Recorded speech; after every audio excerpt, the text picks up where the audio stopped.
Good morning बच्चों।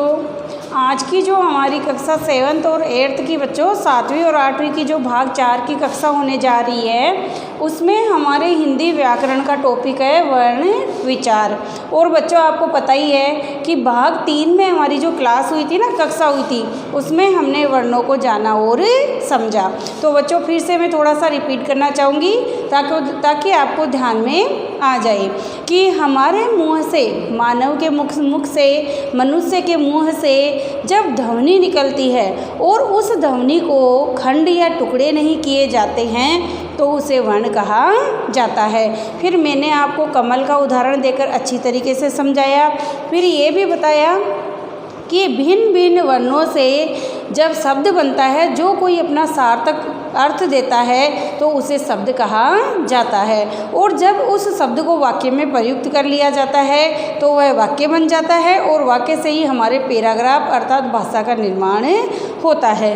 फिर उसके बाद में बच्चों हमने जाना कि वर्णमाला किसे कहते हैं। तो बच्चों वर्णमाला के अंतर्गत हमने यह जानने की कोशिश की कि हमारे वर्ण जो होते हैं ना, 2 प्रकार के होते हैं। कितने प्रकार के होते हैं? 2 प्रकार के होते हैं। पहला बताया मैंने स्वर और दूसरा बताया व्यंजन वर्ण। और इनकी टोटल जो कुल संख्या थी वो मैंने बताई 44। कितनी बताई थी बच्चों? 44। तो हमारे जो 44 वर्ण होते हैं ना, इन्हें जब एक ग्रुप में, समूह में रख दिया जाता है तो बच्चों उसे वर्णमाला कहा जाता है। फिर हमने जो है ना बच्चों स्वर को जानने का प्रयास किया, स्वर की परिभाषा को हमने जाना और स्वर के बाद में मैंने मात्राओं के बारे में भी आपको बताया। तो स्वर में बच्चों मैंने आपको स्वर की परिभाषा ये बताई थी कि वे ध्वनियाँ जिनका उच्चारण बिना व्यंजन की सहायता से किया जा सके। क्या बताया था?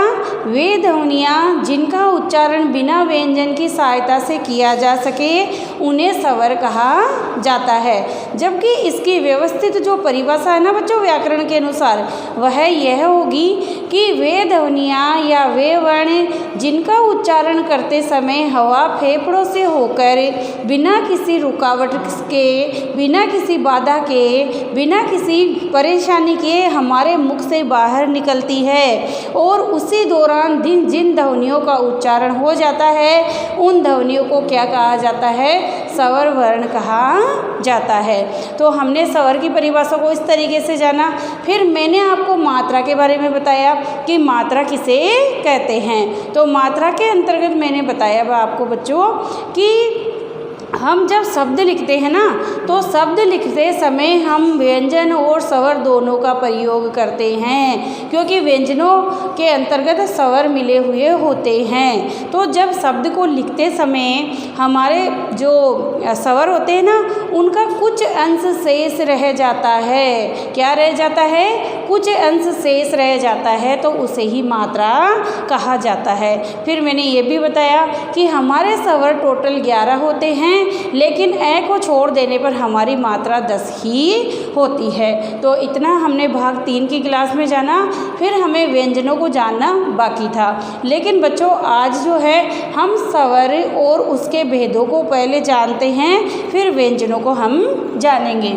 तो एक बार मैं फिर से आपको समझा देना चाहती हूँ कि स्वर कितने प्रकार के होते हैं। परिभाषा तो मैंने आपको बता दी कि स्वर वे वर्ण होते हैं, वे ध्वनियाँ होती हैं जो अपने आप में पूर्ण होते हैं, जिन्हें व्यंजन की आवश्यकता नहीं होती है। और हिंदी में हमारे 11 स्वर होते हैं। कितने स्वर होते हैं? 11 होते हैं, जिसमें मैंने बताया ए, आ, ई, छोटी वाली, बड़ी वाली ई, ऊ,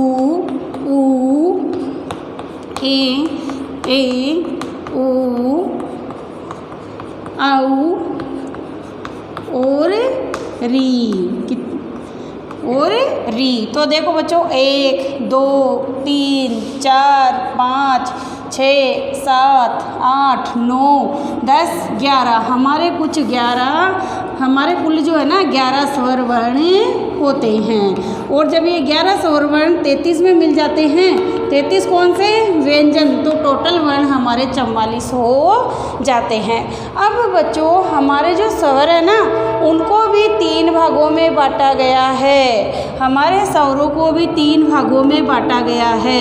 स्वर हमारे कितने प्रकार के होते हैं? 3 प्रकार के होते हैं। 3 प्रकार के होते हैं। तो वो प्रकार हम जो है ना बच्चों आज की भाग 4 की कक्षा में जानेंगे। भाग 4 की कक्षा में हम स्वर के जो 3 प्रकार हैं, भेद है, उन्हें जानने का प्रयास करेंगे। लेकिन बच्चों मैं बता देना चाहती हूँ कि स्वर के जो 3 भेद होते हैं ना, ह्रस्व स्वर, दूसरा होता है इसमें गुरु स्वर और तीसरा होता है इसमें पल्लू स्वर। ह्रस्व को बच्चों लघु स्वर भी कहते हैं और गुरु को दीर्घ स्वर भी कहा जाता है और तीसरा पल्लू स्वर होता है। तो तीसरा जो बच्चों पल्लू स्वर होता है ना, उसका प्रयोग हिंदी में बहुत कम होता है या यूँ कहे किया ही नहीं जाता है।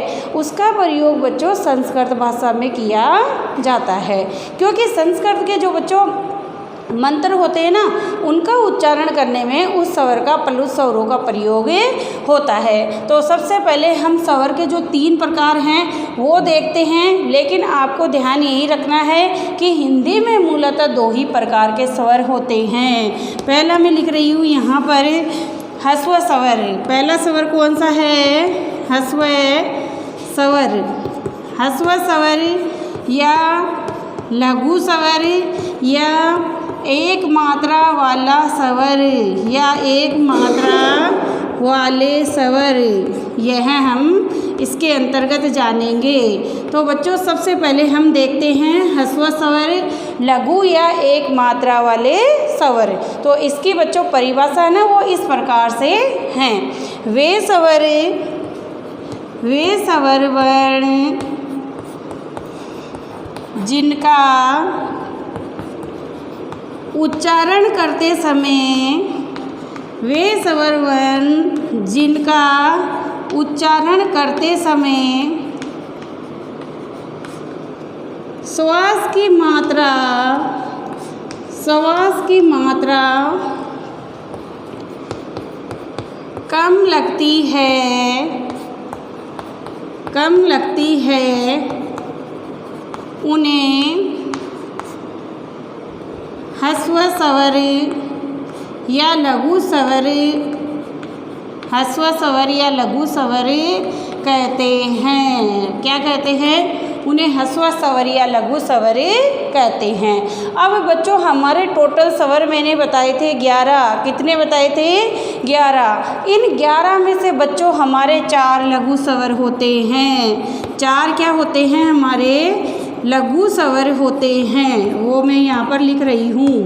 पहला है हमारा ए, दूसरा है हमारा ई, छोटी वाली ई, ऊ और ए। ये 4 हमारे लघु स्वर है। तो बच्चों स्वर जो होते हैं ना, उनमें उसके भेदों को हमने यहाँ पर जानने का प्रयास किया है, जिसमें मैंने बताया लघु या ह्रस्व स्वर, दूसरा बताया दीर्घ या गुरु स्वर, तीसरा बताया मैंने प्लुत स्वर। तो पहले हम देखते हैं लघु स्वर। बच्चों ये जो लघु या ह्रस्व स्वर है ना, इसे एक मात्रा वाला स्वर भी कहते हैं। क्या कहते हैं? एक मात्रा वाला स्वर भी कहते हैं। तो वे स्वर, यहाँ पर मैंने परिभाषा लिखी है, वे स्वर जिनका उच्चारण करते समय हमें श्वास की मात्रा कम लगानी पड़ती है, उन्हें ह्रस्व स्वर या लघु स्वर या एक मात्रा वाले स्वर कहा जाता है। और ये स्वर टोटल बच्चों हमारे 4 होते हैं, ए, ई, ऊ और ए। तो बच्चों आपको ध्यान यही रखना है कि जिन स्वरों के उच्चारण में श्वास की मात्रा कम लगती है, श्वास की मात्रा बहुत ही कम लगती है, उन्हें ह्रस्व या एक मात्रिक या उन्हें लघु स्वर कहा जाता है और इनकी संख्या 4 होती है। इसके बाद में हम देखते हैं दीर्घ स्वर। दूसरा स्वर है हमारा दीर्घ स्वर, गुरु स्वर या 2 मात्राओं वाले या द्विमात्रिक स्वर। तो बच्चों इसकी परिभाषा ठीक इसी के अकॉर्डिंग है। तो इसमें कहा गया है कि वे स्वर वर्ण या ध्वनियाँ जिनका उच्चारण करते समय हमें श्वास की मात्रा करते समय हमें श्वास की मात्रा 2 गुना लगानी पड़ती है या 2 गुनी लगती है, 2 गुना लगानी पड़ती है, तो उन्हें क्या कहा जाता है? उन्हें बच्चों दीर्घ स्वर कहा जाता है। तो बच्चों देखो, ठीक इसके विपरीत या हम कहें कि इससे मिलती जुलती ही इसकी परिभाषा है। लेकिन बच्चों लघु या जो दीर्घ स्वर होता है ना, उन्हें 2 मात्रा वाले स्वर भी कहते हैं, क्योंकि ह्रस्व स्वर में 1 मात्रा लगती है, जबकि दीर्घ या गुरु स्वरों में 2 मात्रा लगती है। तो इसकी परिभाषा में कहा गया है, वे स्वर वर्ण जिनका उच्चारण करते समय हमें श्वास की मात्रा, किसकी मात्रा? श्वास की मात्रा 2 गुना या 2 गुनी लगानी पड़ती है, उन्हें दीर्घ स्वर कहा जाता है। तो बच्चों हमारे स्वर टोटल कितने थे? 11 थे, जिनमें से 4 लघु स्वर थे। बचे कितने हमारे? 7 स्वर बचे। कितने बचे? 7 स्वर बचे। तो वो 7 स्वर वर्ण है ना हमारे गुरु या हमारे दीर्घ स्वर है, जिनमें बच्चों आ, बड़ी वाली ई, ऊ, ए, ओ, ओ और री को रखा गया है। ये देखो बच्चों, 1 2 3 4 5 6 7 टोटल कितने हो गए? ये 7 हुए हैं। तो ह्रस्व की अपेक्षा जिन स्वरों का उच्चारण करते समय श्वास की मात्रा बच्चों दुगनी या 2 गुना लगती है, उन्हें दीर्घ स्वर कहा जाता है और उन्हें गुरु या 2 मात्राओं वाले स्वर भी कहते हैं। तो इनमें बच्चों 4 लघु को छोड़ देने पर जो 7 हमारे बच जाते हैं ना, वो सारे हमारे गुरु स्वर होते हैं, जिनमें आ, बड़ी ई, बड़ा ऊ, बड़ी ए, ओ, औ और री को रखा गया है। अब तीसरा बच्चों संस्कृत का है, लेकिन हम इसे समझ लेते हैं। प्लुत स्वर तीसरा हमारा कौन सा है? प्लुत स्वर। प्लुत स्वर वे स्वर है, यहाँ पर मैं लिख देती हूँ, जिनका प्रयोग संस्कृत मंत्रों में किया जाता है। संस्कृत भाषा के मंत्रों में किया जाता है। संस्कृत भाषा के मंत्रों में होता है। किसमें होता है? संस्कृत भाषा के मंत्रों में होता है। और इनमें श्वास की मात्रा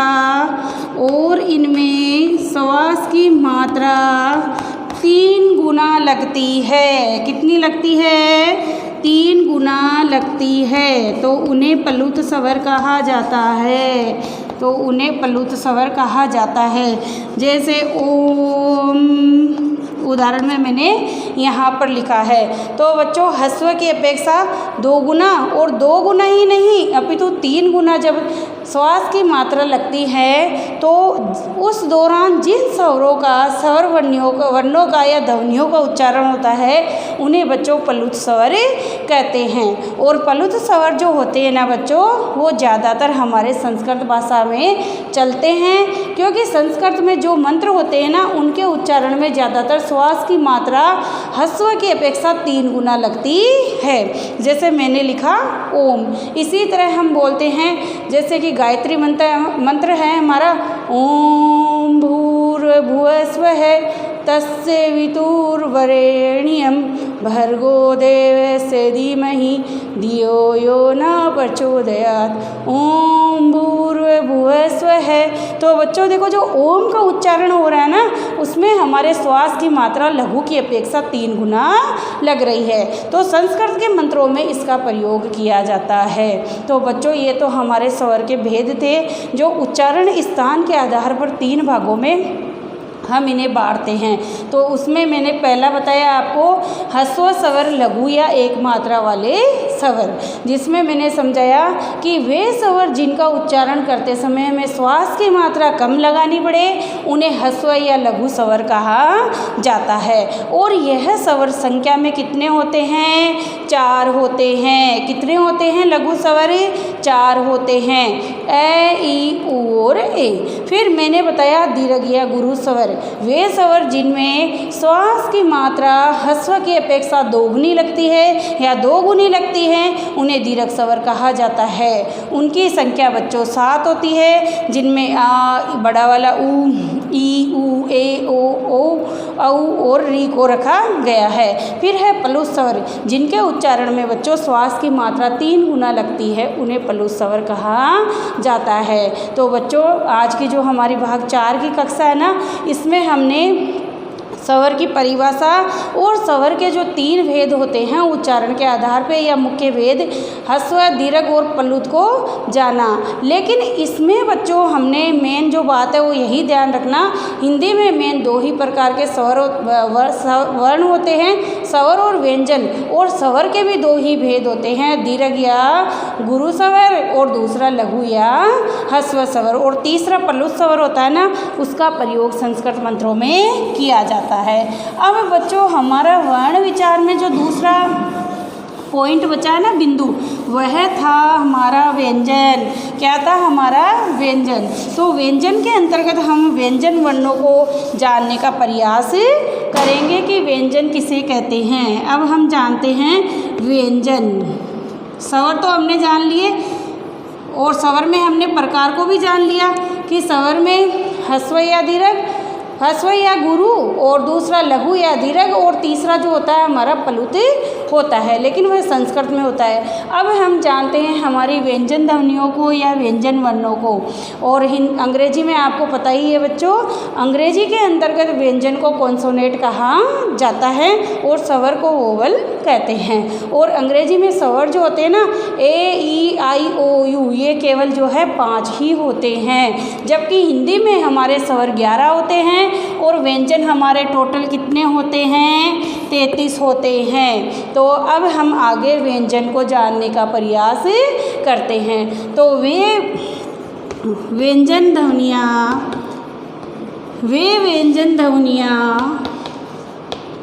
जिनका उच्चारण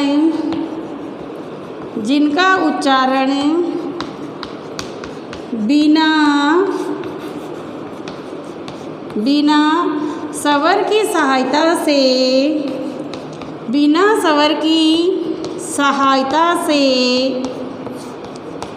नहीं किया जा सकता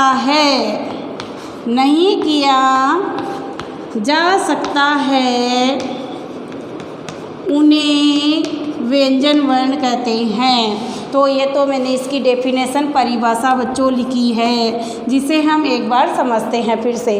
वे व्यंजन ध्वनियाँ या वे व्यंजन वर्ण जिनका उच्चारण बिना स्वर की सहायता से नहीं किया जा सकता है, उन्हें व्यंजन वर्ण या व्यंजन ध्वनियाँ कहा जाता है। इसकी जो बच्चों व्याकरण के अनुसार व्यवस्थित जो परिभाषा है ना, वह तो बच्चों इस प्रकार से हैं कि वे वर्ण या वे व्यंजन ध्वनियाँ जिनका उच्चारण करते समय प्राणवायु जो हवा है ना, वह फेफड़ों से होकर जब बाहर आती है तो मुख विवर में अवरोध या रुकावट पैदा होती है। जबकि इसकी जो इजीली आसान परिभाषा है वो ही मैंने आपको समझाई है कि जिनके उच्चारण में स्वर की आवश्यकता होती है, जिनको लिखने के लिए भी स्वर की आवश्यकता होती है, अर्थात जो अपने आप में पूर्ण नहीं होते हैं, उन ध्वनियों को या उन वर्णों को व्यंजन कहा जाता है। और व्यंजन जो होते हैं ना, हमारे संख्या में 33 होते हैं। कितने होते हैं? व्यंजन हमारे संख्या में 33 होते हैं। तो यहाँ पर वो 33 व्यंजन है ना,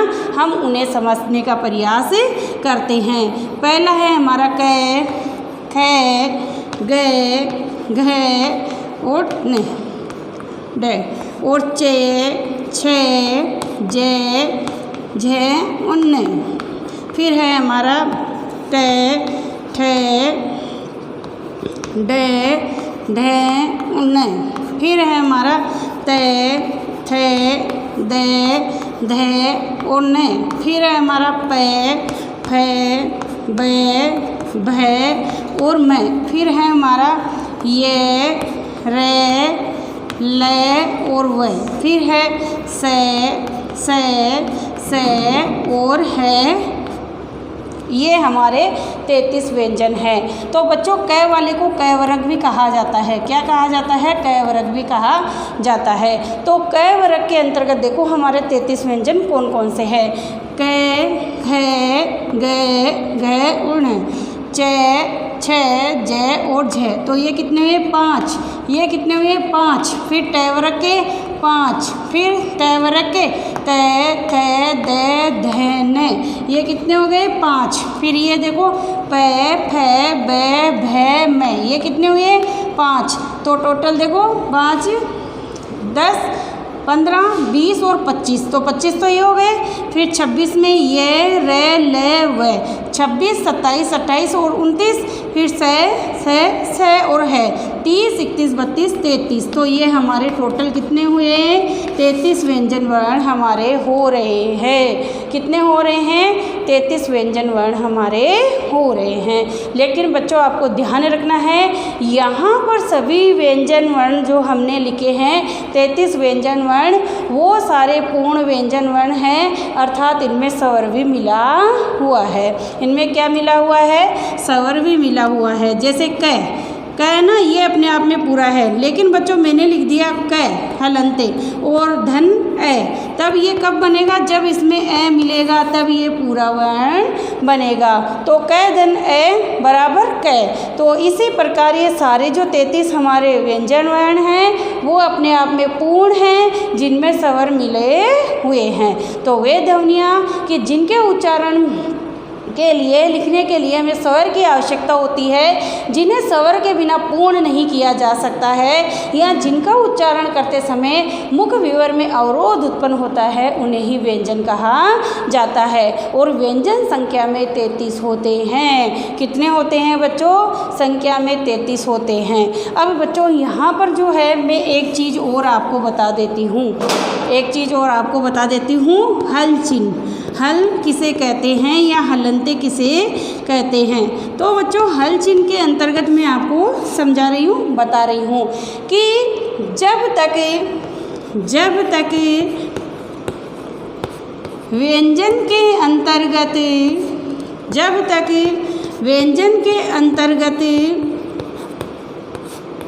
स्वर को नहीं मिलाया जाता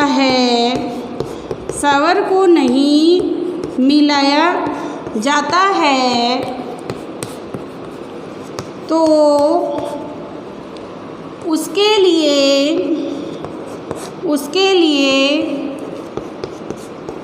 व्यंजन के साथ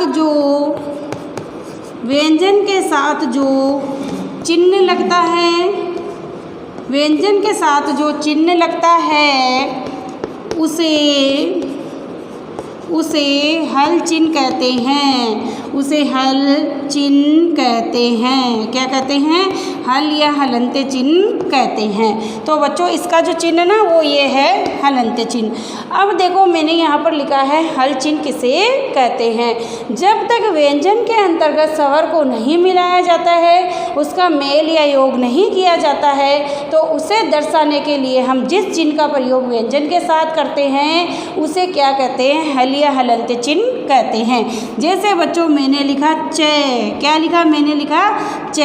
अब यहाँ पर मैंने जो है च के नीचे ये चिन्ह लगा दिया, तो हम तुरंत समझ जाएंगे कि ये हलंते हैं, यानी च अधूरा है जब इसमें स्वर नहीं मिला हुआ है। लेकिन जब मैं लिखती हूँ च, तो हम तुरंत समझ जाएंगे कि इसके नीचे हलंते चिन्ह नहीं है, यानी कि यह च पूरा है। इसमें च धन ए से यह च व्यंजन वर्ण हमारा बना है। तो हलंते चिन्ह का जहाँ पर हम प्रयोग करते हैं तुरंत हमें पता चल जाता है कि उसमें व्यंजन वर्ण नहीं लगा हुआ है या व्यंजन वर्ण नहीं मिला हुआ है। तो हलंते चिन्ह का प्रयोग केवल सिंगल व्यंजन अर्थात अधूरे व्यंजन को लिखने के लिए किया जाता है। लेकिन जहाँ पर व्यंजन के नीचे हलंते चिन्ह नहीं होता है वहाँ पर बच्चों हमें तुरंत समझ जाना चाहिए कि हमारा व्यंजन वर्ण पूरा है, अर्थात उसमें स्वर भी मिले हुए हैं। तो बच्चों आज की जो हमारी ये कक्षा हुई थी उसमें हमने जो है स्वर और स्वर के प्रकारों को भी हमने जानने का प्रयास किया, जिसमें हमने ह्रस्व दीर्घ और पल्लू स्वरों को जाना। फिर हमने व्यंजन को जाना कि व्यंजन कौन कौन से होते हैं। तो बच्चों व्यंजन में मैंने बताया 33 व्यंजन होते हैं। फिर मैंने हलन्ते चिन्ह के बारे में भी आपको बताया कि हलन्ते चिन्ह किसे कहा जाता है। तो बच्चों आज की कक्षा में हमने स्वर और व्यंजनों को जाना है और समझा है। आगे हमारे भाग पाठ की बच्चों जो क्लास होगी ना, उसमें हम संयुक्त वर्ण किसे कहते हैं, संयुक्त या संकर वर्ण किसे कहते हैं, इसके अलावा अयोग्य वह है जिसके अंतर्गत हमारे अनुस्वार, अनुनासिक तथा हमारे विसर्ग को रखा जाता है, उनको जानेंगे। इसके अलावा हम जो है अपने वो सारे जो वर्ण हैं ना, उनके उच्चारण स्थान के आधार पर भेद को जानने का प्रयास करेंगे। तो बच्चों आज की कक्षा में मैंने आपको स्वर और व्यंजनों को समझाया है। इस वीडियो को देख करके आप अच्छे से इनको याद करेंगे। अपने हिंदी व्याकरण की कॉपी में जो मैं PDF भेजूँगी ना, उसे देखकर उतारेंगे और याद करेंगे।